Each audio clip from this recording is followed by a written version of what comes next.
The industrial air in the storage closet tasted of mothballs and stale lavender, a sharp, chemical bite that scorched the back of Elena Carter's throat. She pressed her shoulder against a stack of box linens, the cold plastic of the containers biting through the thin polyester of her maid's uniform. Her left arm was a screaming pillar of agony, the radius bone feeling as though it had been splintered into 1,000 needles of white-hot glass. Every breath was a calculated risk, a shallow expansion of her lungs that sent tremors through her ribcage where a deep, violet bruise was already blossoming. She stared at the floor, watching a single bead of blood crawl down the curve of her dark, espresso-toned thumb before it splashed onto the pristine white tile. The contrast was a violent accusation.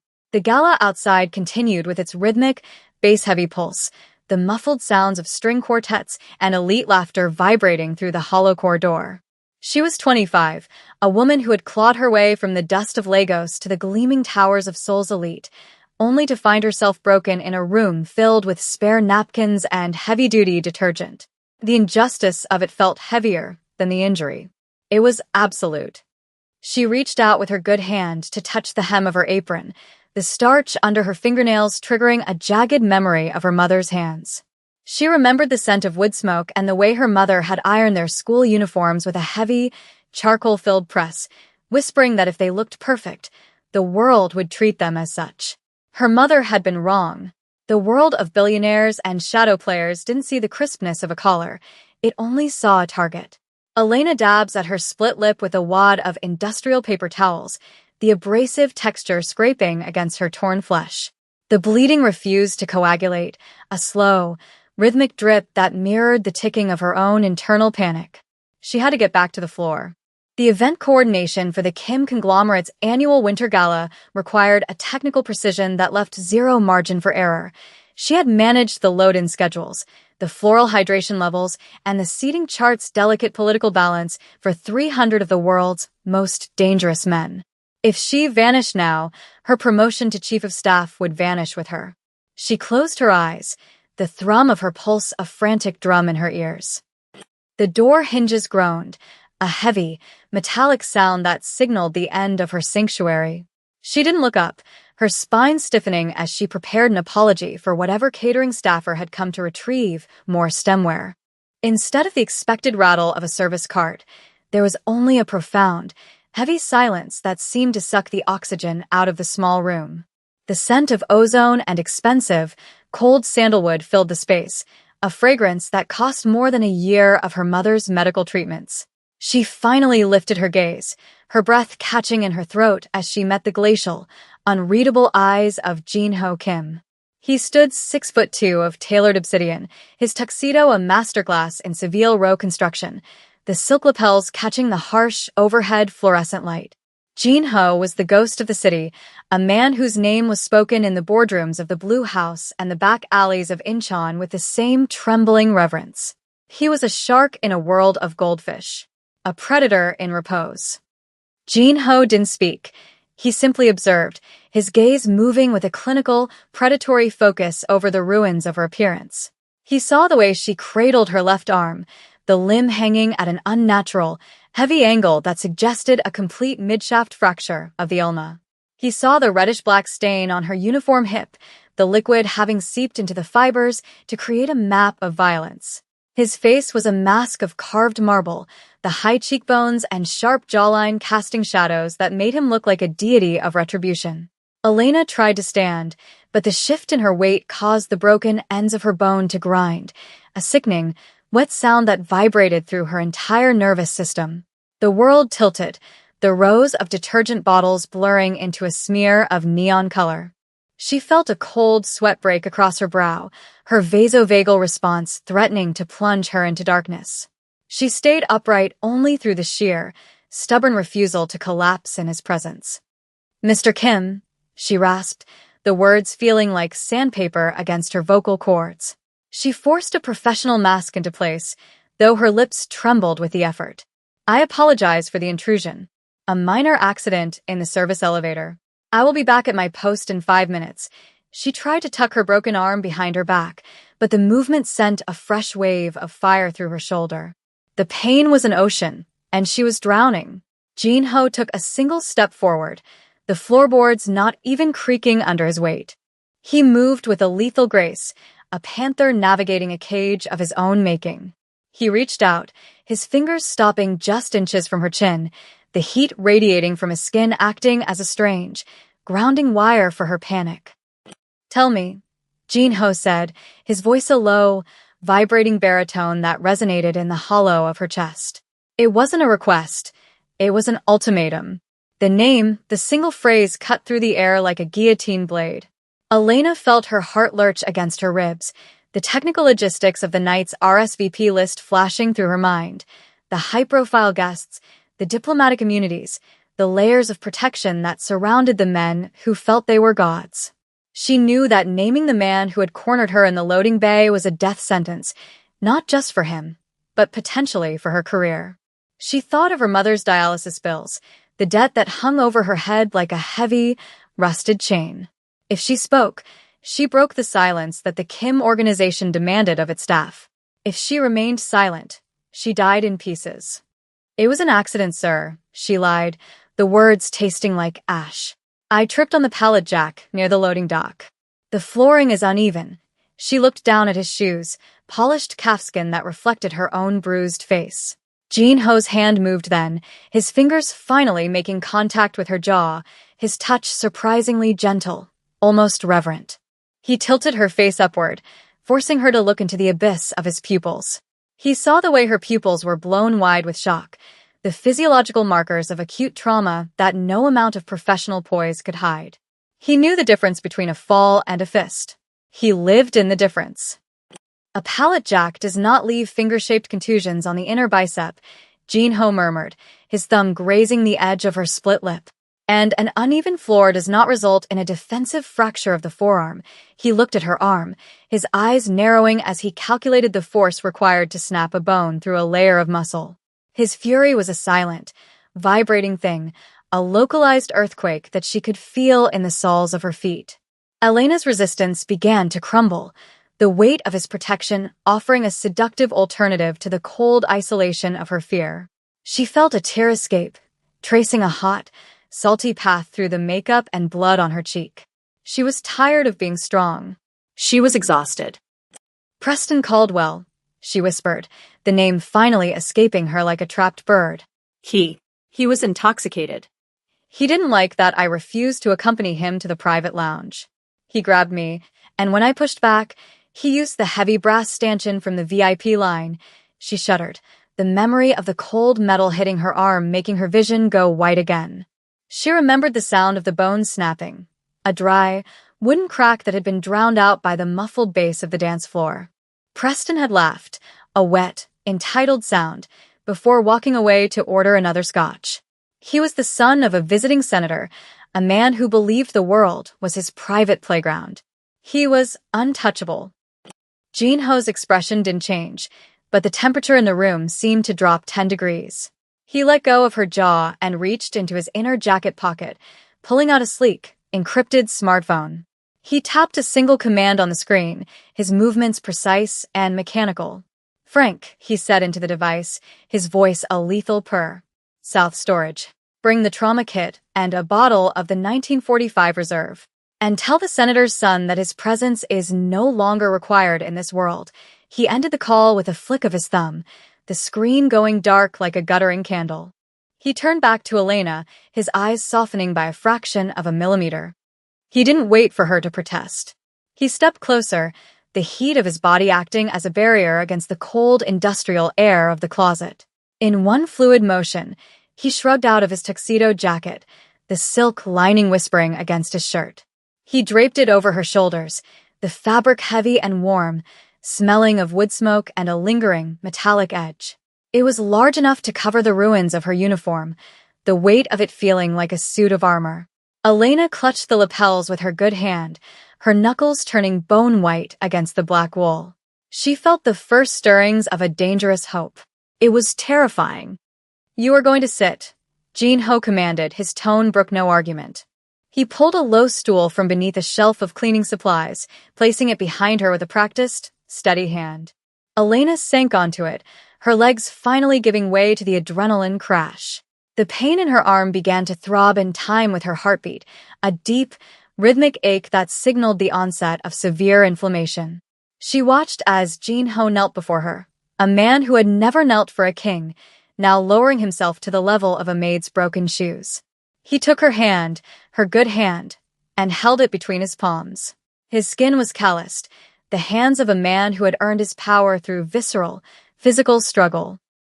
The door opened again and Frank, the head of Kim's security detail, stepped inside. He was a man of silver hair and eyes that had seen the end of the world. He didn't blink at the sight of his boss on the floor. He simply knelt beside him and opened a leather first aid case.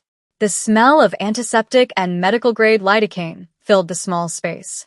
Frank worked with the technical efficiency of a battlefield surgeon, his fingers probing the fracture with a gentleness that belied his massive frame. Elena hissed as he applied a temporary vacuum splint, the device hissing as it pressurized around her limb. Midshaft radial ulnar fracture, Frank muttered, his voice a low gravel. She needs an orthopedic surgeon and 4 of Toradol. I'll call the private clinic. Do it, Jin-ho said, his eyes never leaving Elena's face. And Frank, the loading bay camera footage. Erase the original after you've extracted the frames of the assault. I want a record of every man who stood by and watched. Elena felt a chill that had nothing to do with the air conditioning. She realized then that the 15 men she had seen lingering near the loading bay, the security guards, the junior aides, the hangers-on who had laughed while Preston struck her, were already dead in Jin-ho's mind. They were complicit. They were ghosts. Mr. Kim, Elena whispered, her voice trembling as the lidocaine began to numb the surface of her skin, though the deep ache remained. His father. The senator. The diplomatic fallout could ruin the trade deal you've been working on for 18 months. The logistics of the port expansion depend on their cooperation. She was still thinking about the business, about the technical architecture of the empire she helped maintain. She couldn't help it. It was how she survived. Jin-ho leaned in, his face inches from hers, his breath a warm ghost against her lips. The trade deal is a collection of papers and ink, he said, his voice dropping to a register that made her heart skip a beat. You are blood and bone. You are the woman who ensures my world turns with a precision that I do not deserve. If I allow a man to break you and walk away, I have no empire worth keeping. He reached up and brushed a stray lock of hair from her forehead, his touch a promise of absolute violence. By morning, Preston Caldwell will be a footnote in a tragedy. And those who watched him will be the prologue. He stood up, towering over her once more, a dark god reclaiming his throne. Frank helped Elena to her feet, his arm a solid pillar of support as they moved toward the service exit. The transition from the storage room to the cool night air was a sensory shock. The smell of rain-soaked concrete and the distant, lonely wail of a siren. Jin-ho followed them, his silhouette framed against the gold-leafed doorway of the gala. He looked at her one last time, a gaze so intense it felt like a brand. Go home, Elena, he said softly. Rest. The medical bills, the apartment lease, the debt, it is gone. Consider it a down payment on the life you are about to lead. He turned and walked back into the light, the door clicking shut with a finality that echoed in the empty alleyway. The drive to the clinic was a blur of neon lights and the rhythmic thumping of the limousine's tires over the expansion joints of the Han River Bridge. Elena leaned her head against the cool leather of the seat, Jin-ho's jacket still wrapped around her. She could feel the vibration of the car's engine through the floorboards, a low-frequency hum that soothed her frayed nerves. She closed her eyes and saw the loading bay again, but the memory was different now. It was no longer a place of shame. It was the site of a turning tide. She felt a cold, hollow ache in her chest as she thought of her mother, but for the first time in years, the ache wasn't accompanied by the suffocating weight of helplessness. She was safe. She was protected by a monster. At the clinic, the staff moved with a hushed, terrified efficiency reserved for Jin-ho's personal interests. They didn't ask for insurance. They didn't ask for a police report. They simply worked. They set the bone under heavy sedation, the transition into sleep a velvet curtain falling over her world. When she woke 3 hours later, her arm was encased in a lightweight, carbon fiber cast, and her mother was sitting in a chair by the bed, her face a mask of bewildered relief. "The bill's Katie," her mother whispered, using her childhood name. "The hospital called. They said it's all paid. Forever." "Who did this?" Elena looked at the small, black card on the bedside table. There was no name, only a gold embossed dragon. "A friend, Mom," Elena said, her voice steady. "A very powerful friend." She reached out with her good hand and touched the fabric of the expensive silk sheets, the texture a reminder of the world she now inhabited. She felt the thrum of adrenaline still lingering in her fingertips, a residual charge from her encounter with Jin-ho. She knew that the city outside was changing. She knew that in the shadows of the skyscrapers, a reckoning was taking place. She felt no pity for the men who were currently being hunted. She felt only a grim, visceral satisfaction. By 4 a.m., the news alerts began to crawl across the bottom of the television screen in the recovery room. Reports of a mass disappearance. 15 men, including the son of a prominent U.S. senator, had vanished from a high-stakes gala. There was no sign of a struggle. No blood. Just empty chairs and abandoned drinks. The police were baffled, citing a lack of security footage due to a technical glitch in the venue's mainframe.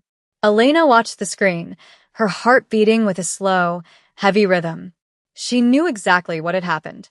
She could almost see Jin-ho standing in the rain, his hands clean, his eyes cold. He had erased them. 3 days later, Elena returned to the Kim headquarters. She wasn't wearing a maid's uniform. She wore a tailored suit of deep charcoal, the fabric a subtle, expensive wool that felt like a second skin.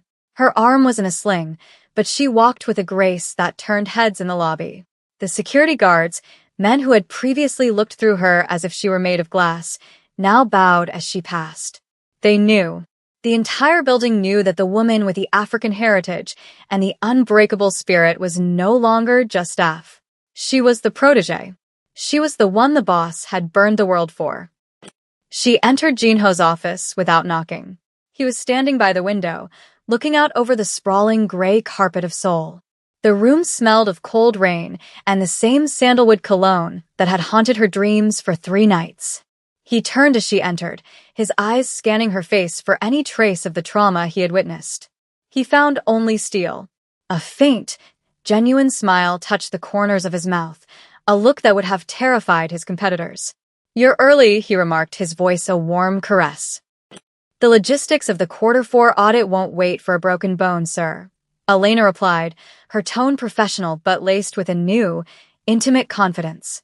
She walked to his desk and set down a tablet, her movements fluid and sure. "And the senator's father has been quiet. I assume the leverage you found was effective." She watched him, noting the way his pupils dilated as she approached. The power imbalance was still there, a yawning chasm of wealth and violence, but the bridge between them was built on a foundation of absolute trust. Jin-ho moved closer, the space between them shrinking until she could feel the heat radiating from his chest. He reached out and touched the edge of her sling, his fingers trailing down the carbon fiber. "The senator has retired to his country estate," Jin-ho said quietly. He found that his sons' extracurricular activities were a liability to his career. "He won't be a problem again." "None of them will." He looked into her eyes, and for a moment, the monster was gone, replaced by a man who was desperately, dangerously devoted. "Are you afraid of me, Elena?"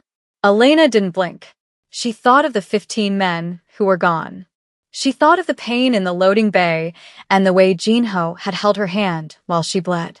She thought of the future that was now spread out before her like a golden map. "No," she said, her voice a firm, clear bell. "I think the world should be afraid of you. But I think I'm the only person who knows what you're actually capable of." She stepped into his space, her good hand finding the lapel of his jacket. "And I think I like it." Jin-ho's hand moved to the nape of her neck, his thumb tracing the curve of her ear. The kiss was inevitable, a collision of 2 broken worlds finding a strange, violent harmony. It tasted of expensive scotch and the salt of a lingering victory. As Elena melted into him, she felt the last of her old life fall away like autumn leaves. She was no longer the maid. She was no longer the victim. She was the woman at the right hand of the dragon, and together, they would ensure that no one ever dared to lay a finger on what belonged to them. The city below continued its frantic, oblivious crawl, but high above the streets, in the glass and steel heart of the empire, a new power had been forged. It was absolute. It was final.